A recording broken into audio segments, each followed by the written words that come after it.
Hi everybody, Dan Illman Mike Beer. It's a guaranteed pick 4 at Woodbine on Canadian International Sunday. $250,000, the guaranteed amount in the pool. We'll begin with race number 9, the Grade 1 E.P. Taylor Stakes for fillies and mares. We already have the stakes preview for the E.P. Taylor. We'll be talking about the race in great detail. From a pick 4 standpoint, who are you using? I'm going to use the two Europeans that I like. The 6, Nezwa, who I just think might be the horse to beat. Her horse has come back very good this year. So I'm going to definitely use that horse. And Blonde Me, who I just thought was interesting at a little bit of a better price. She's improved since they stretched her out. In her last race, she has a big excuse for her last race, which looks terrible on paper. So those two horses, and I'm not way against Cadura. I think she could win. I'm going to use her.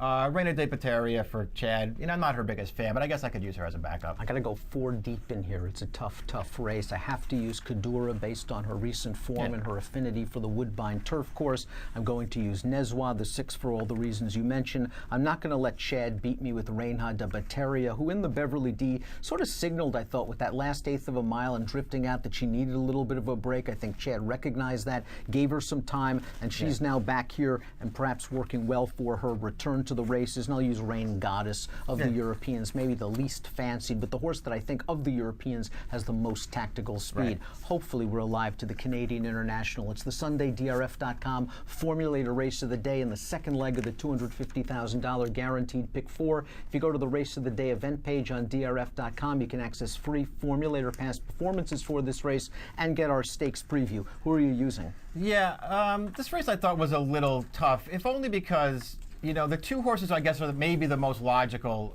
Erupt and Idaho, two horses who ran in this race last year. Of course, Erupt won it last year.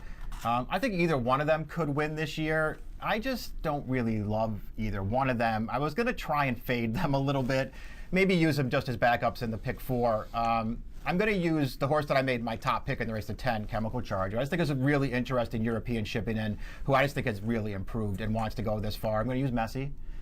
We've discussed Messi over and over again. You and I, we're not his biggest fans, but these last 2 races, I don't care for the trips he's gotten. I think if he can get a clean one, he could win, and then we'll see what happens after that. I mean, I would like to try and find a way to get Flamboyant on my ticket somewhere there too. I don't know if he's good enough to win this race, but his good race puts him pretty close, and the 1.5's a question, but I want to find a way to use this horse at a price. I'm using him as one of my 3 A's in this race. I liked him last time out. The trip was there. He was running late. He just happened to catch 2 really sharp turf horses in Southern California. I wonder if maybe this is the spot. He's always hinted at being a nice horse in the past, and he's traveled well before. He ran really well in that race in Dubai, I believe last year or the year before, when way off of the board. I want to use, of the sort of big names coming back from last year, I want to use Idaho. I'm going to give him another chance. He was all washed out in the Sword Dancer and up and on the pace.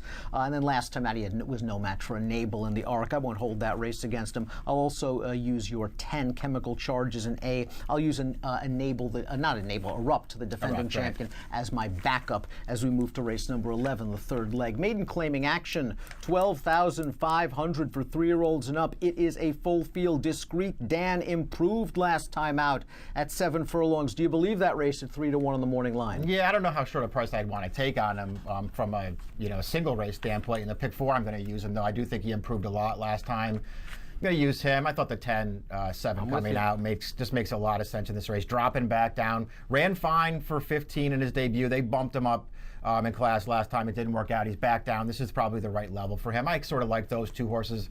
If I use backups, 4 and 7. 1 and 10 are my A's. My backup's the 2 Ethanator, and I think there are enough things going on with Ethanator that I want to give him a try. He's only raced once prior on the synthetic. It was the career debut for 40. He showed some speed. They've tried him on turf in his last 2 races. Showed some speed last time out. It's a big class drop, and I think he's going to be very forwardly placed here, and maybe that's all he needs in a race where he's taking that big drop in class. I'd use him. He's 10-1 on the morning line. Final leg here is a $20,000 non-winner is a 2-life claimer. It is race number 12. Familiar face coming in from New York, Gasconade, who's run okay on synthetic in the past. Yeah, synthetic is fine for him. I worry a little bit about, the longer they go with him, the more I think it hurts this horse. I think he's more of a 5 and 6 furlong horse, but I guess he should be able to get to 7.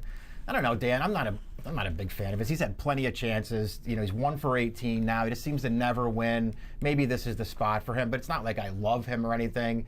I just wanted to go in a different direction. I like the speed of the 4, Forest Castle, who's turning back out of a bunch of turf routes. I think this is a good spot for this horse. There's one fine on synthetic. I'm definitely going to use that horse. Cross Border, the 7, has kind of a similar thing going on. He cut back last time to 7, but he's turfed the dirt here.